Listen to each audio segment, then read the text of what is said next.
नमस्कार। देखिए, महामानव का फिर जो है अपील आ गई जनता से कि अब जो है सोना खरीदना बंद कर दें, विदेश की यात्राएं बंद कर दें। जिस व्यक्ति ने 2014 के अंदर कहा था कि मैं भारत को सोने की चिड़िया बनाऊंगा, 2014 में ये कह रहा था कि हवाई चप्पल पहनने वालों को भी हवाई जहाज में बैठाऊंगा, और आज जिस प्रकार की बातें की जा रही हैं, इन सारी बातों के बारे में तो राहुल गांधी जी ने पहले ही चेताया था। तो ये विश्व गुरु की राह है क्या? देश की जनता से यही वादा किया था आपने कि जब भी कोई मुसीबत आए तो जनता को उनके हाल पे छोड़ दो। और वैसे भी सोना आम आदमी खरीद ही कहां पा रहा है? क्या रेट हो चुके हैं सोने के? क्या परेशानियां आज के समय में लोगों के सामने आ रही हैं? शायद मोदी जी को पता नहीं है। जिस महंगाई को कम करने का वादा करके आप सत्ता के अंदर आए थे, आज वो महंगाई आसमान छू रही है। जिस भ्रष्टाचार को खत्म करने की बात कह के आप सत्ता के अंदर आए थे, आज वो भ्रष्टाचार चरम पे है। चारों तरफ कानून व्यवस्था चौपट है। ये हालत आज देश की हो चुकी है। और आपका सीधा सीधा फंडा है कि सत्ता चाहिए। अभी आपने देखा होगा बंगाल का चुनाव हुआ, किस प्रकार की परिस्थिति हुई। आप बंगाल चले गए, मणिपुर नहीं गए।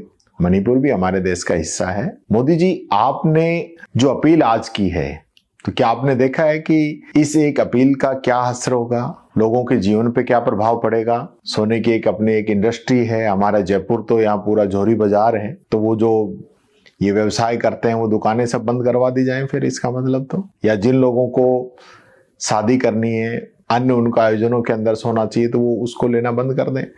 और मेरे को ये भी पता है कि बीजेपी के लोग आएंगे और वो इस चीज का प्रचार करेंगे कि मैंने देखी मेरी बेटी के गहने देने थे लेकिन मैंने नहीं दिए, मैंने मोदी जी की बात मानी।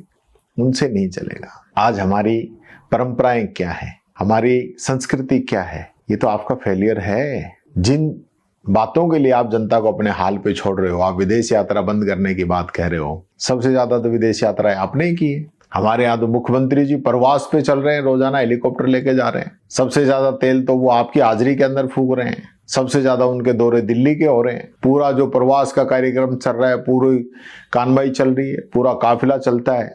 इससे कैसे काम चलेगा?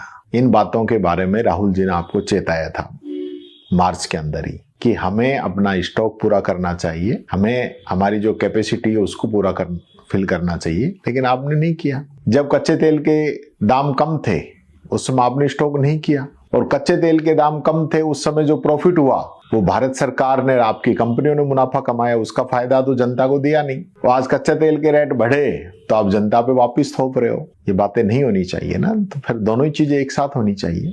इसलिए मैं आपसे कहना चाहूंगा कि आप ये जनता को हकीकत बताएं। आप तो चौथी सबसे बड़ी अर्थव्यवस्था होने का दावा कर रहे थे, कहाँ हैं आप? जरा ये भी बता दीजिए। सब जगह टीवी पे, न्यूज में, सब जगह आपने कहा कि हम चौथी इकोनॉमी बन रहे हैं, बहुत जल्दी तीसरी इकोनॉमी बनेंगे।